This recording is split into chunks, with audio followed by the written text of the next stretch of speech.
Hey, peeps. How are you all on this fine Monday? If there is such a thing as a fine Monday. I hope you all are well. If you're not, sorry to hear it. Let's dive right in here. This is a blast from the past. Gabriela Vargas. Who remembers Gabriela Vargas?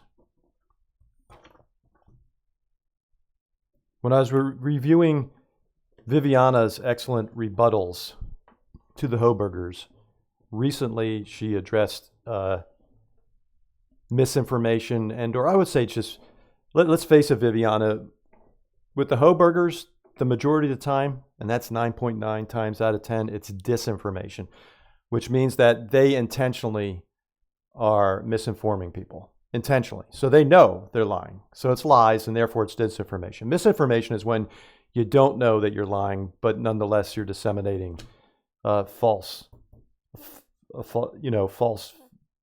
facts, so to speak. That's misinformation. It's about intent. If you intend to do it, it's disinformation. So they are disinformationists. And I know that you addressed that recently about the FBI visiting Gabriela Vargas, and I thank you for clarifying that and elaborating on that as to why they really did visit her, and it had nothing to do with intimidating her. So, and what Viviana discussed in that all brought this all back, because I remember at the time, over 2 years ago, nearly 3, I was taken aback that Gabriela Vargas went on Lana's Truth and Transparency. And I found it just incredulous. I could not believe that her being a defense witness, that she went on Truth and Transparency. And so I was like, what? Seriously, Aunt Taylor would allow this? Now, I don't think Aunt Taylor allowed it because shortly thereafter, Gabriela Vargas was dismissed from the defense team. I guess we'll never know the true story about that, about what happened. But she was no longer on the defense team after she went on Truth and Transparency. So, but what was ironic about this was, what was ironic about her being on the defense team, period?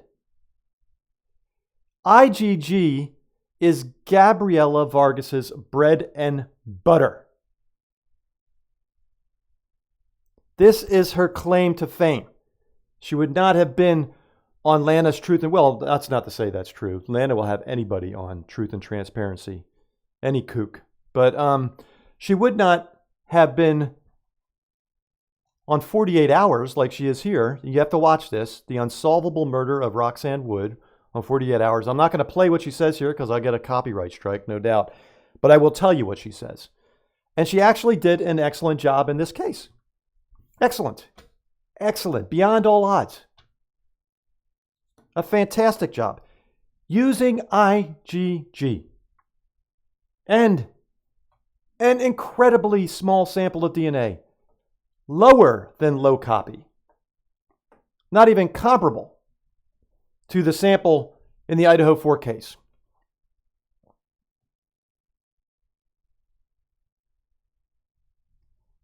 So what, pray tell, was she doing on the defense team for Bryan Kohberger?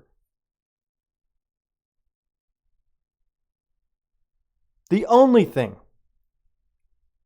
that could have been done untoward related to developing the S&P profile and using genetic genealogy in the Bryan Kohberger case, the Idaho 4 case, was that the FBI used databases that were prohibited.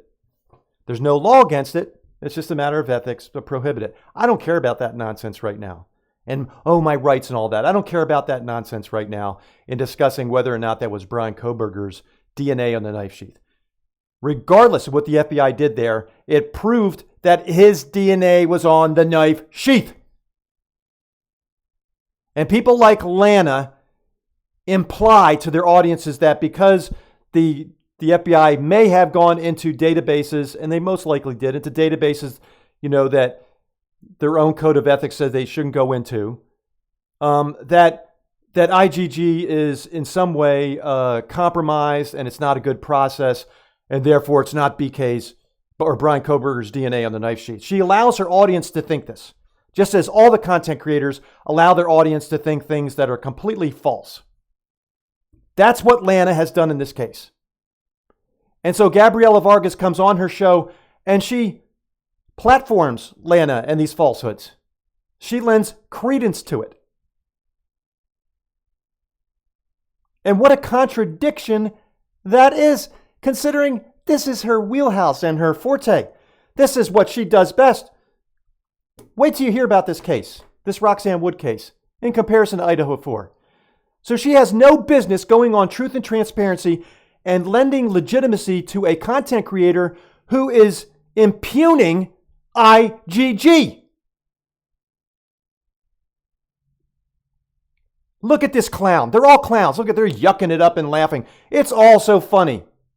It is all just hilarious, isn't it? Yucking it up. You know, I'm going to say this. There's a maxim, don't judge a book by its cover. I don't agree with that maxim. I think sometimes you can judge a book by its cover. Sometimes the cover of the book indicates exactly what's inside.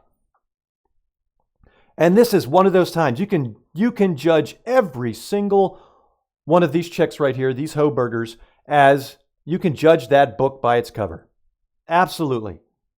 Look at this clown with the red hair. You can judge her by that cover because she is a clown. You lost all credibility, lady, by going on to this show. And most likely got kicked off the defense team, which you shouldn't have been on to begin with. Because they were impugning IGG, which is your forte. What a freaking joke. I remember I took exception to this at the time, and I called it out. And I'm calling it out again, because this is emblematic of the Hoburgers, is it not? Free Patrick Gilham. That's the implication. Free every single murderer who was put behind bars because of IGG. And put people like Gabriela Vargas out of business. Put Othram out of business. Put them all out of business. Ban IGG and let's never use it again. In fact, if we go the Hoburger route, I think they would want to ban all evidence from any man who murders again, right? Ban all evidence. It all should be banned. You never should be allowed to bring evidence into court against any man who murders, especially mass murderers, right? And especially if they're autistic. They should have a license to murder en masse if they're autistic. This is how ridiculous these people are. Y'all are ridiculous. Absurd. Insane. There are not enough words to describe you all. Ridiculous. IGG is solid. It was solid in the Roxanne Wood case, and the scumbag monster who murdered her is behind bars. Justice has been dealt because of IGG. It is Brian Koberger's DNA on the knife sheath. And it was a massive quantity when you compare it against the DNA that was used to put Patrick Gilham behind bars. How much DNA? Well, if you watch the show, she says here, because they ask her, how much DNA were we talking about? Get this, 28 picograms. Remember, picograms are much, much less than nanograms. 28 picograms, which equates to how many cells, folks? Well, 6 picograms of DNA per cell. So less than 5 cells. A little over 4 cells. 4 cells! Compared to how many in the extract solution that came from the sheath. Not how many are on the sheath, many more are on the sheath, but that were extracted into the solution on the sheath. 1,400, which is 8.4 nanograms versus 28 picograms. And you have people like Jules and Melissa Koberger listening to Jules and soaking all that up and saying, yeah, you tell him, Jules, that's right. They had to do hella amplification on it. Well, what if they had to do hell of amplification on that? What did they have to do with 28 picograms? And yet it was Patrick Gilham with 28 picograms. So shut up! Shut up! Y'all are numbskulls. Melissa Koberger, they do amplification on any STR profile. That's what the kits are. They amplify the DNA, regardless of how large the extract sample is from which you took a part of for STR testing.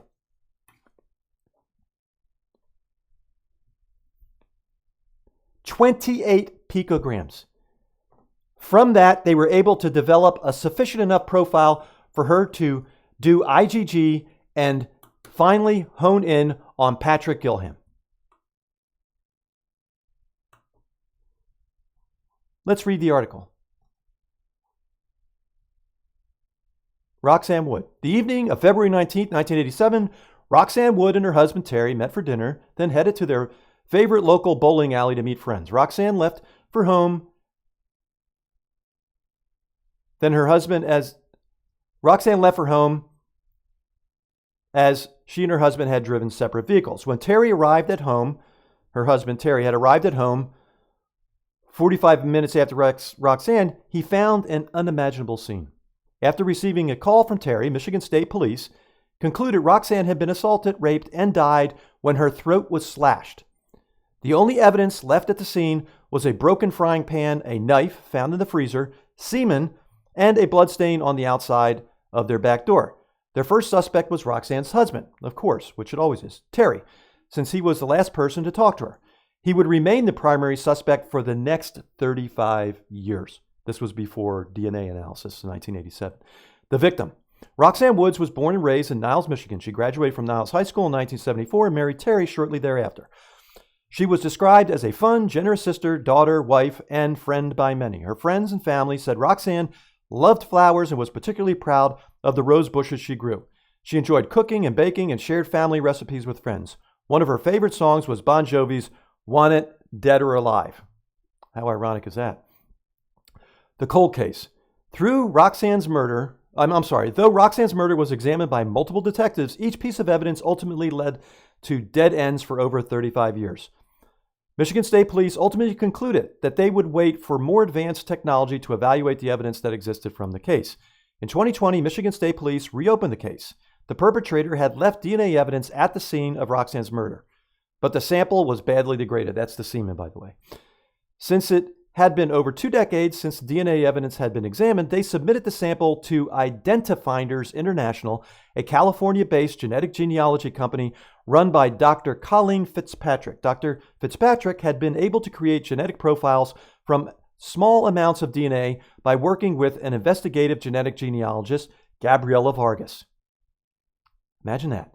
In what would turn out to be a landmark case, Identifiers was successfully able to test the sample using the lowest amount of DNA to date, merely 3% of what is typically needed. This led to a possible family connection to the rapist and presumably Roxanne's killer. A genealogist, Gabriela Vargas, was able to link the family to a possible suspect who still resided near Niles, Michigan. Michigan State Police immediately, I think it was Gary, Indiana, where he was residing. Michigan State Police immediately collected a discarded cigarette from the possible suspect and verified that the person who had left the DNA at Roxanne's murder scene was 67-year-old Patrick Wayne Gilham. Gilham was arrested for Roxanne's murder in South Bend, Indiana on February 17, 2022. And this is just shortly before she was on Truth and Transparency's YouTube channel. Or shortly before she was on Truth and Transparency, shortly before she became a defense witness for Bryan Kohberger. Almost 35 years exactly from the day of Roxanne's murder. After pleading no contest to second-degree murder, he was sentenced in April to a minimum of 23 years. Gilham had previously committed a similar crime in 1980 in which he entered a woman's home and sexually assaulted her. However, in that case, the victim survived the attack and became the primary witness against him. Gilham was convicted of that rape and sentenced, but he had been released early. 4 months after his release for that crime, he murdered Roxanne. The identification of Gilham not only brought Roxanne's killer to justice, but it cleared Terry Wood's name after 35 years of suspicion. Excellent work, Gabriela Vargas. So tell me, what in the hell were you doing being a defense witness for Bryan Kohberger, especially when you know that it was his DNA on that knife sheath, regardless of whether or not the FBI might have gone into databases it ethically shouldn't have gone into? You knew it was his DNA on the knife sheath. And yet you came to his defense? Why, Gabriela? And why are you laughing and yucking it up when 4 victims were brutally massacred in the Idaho 4 case? Is this something to be laughing about? Any more than you would laugh about Roxanne's rape and murder? You have no credibility, ma'am. You've lost all credibility for all time by going on this show. For all time. And I judge your book by your cover. Despicable that you were ever on this show. I guess you took the defense of Bryan Kohberger because, what, because he's cuter? He's cuter than than Patrick Gilham? He's better looking?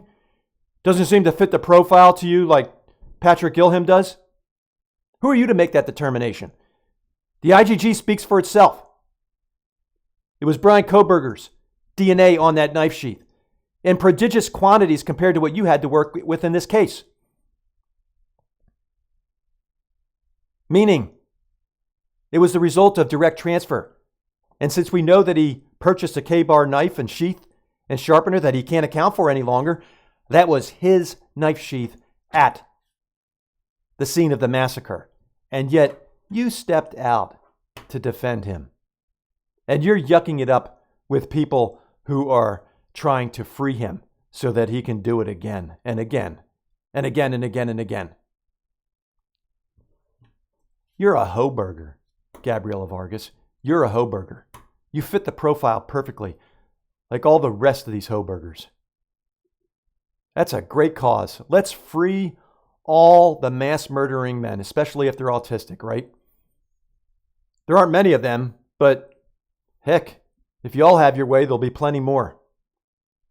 Where Bryan Kohberger came from. There'll be plenty more of those. Give them license to ravage the countryside. Pillaging, raping, and murdering, right? Despicable. Absolutely despicable. IGG worked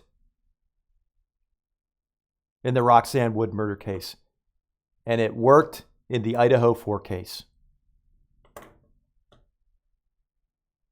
End of story in that regard. It was Bryan Kohberger's DNA on the knife sheath. And you know it, Gabriela Vargas. You know it. The IGG was good. Excellent, in fact. Othram, combined with the FBI, did an excellent job in locating whose DNA it was. Say it, Gabriela. Say it. Say it loud. And say it often. As part of your penance for what you did here. That's it for now, peeps. Take care. Bye.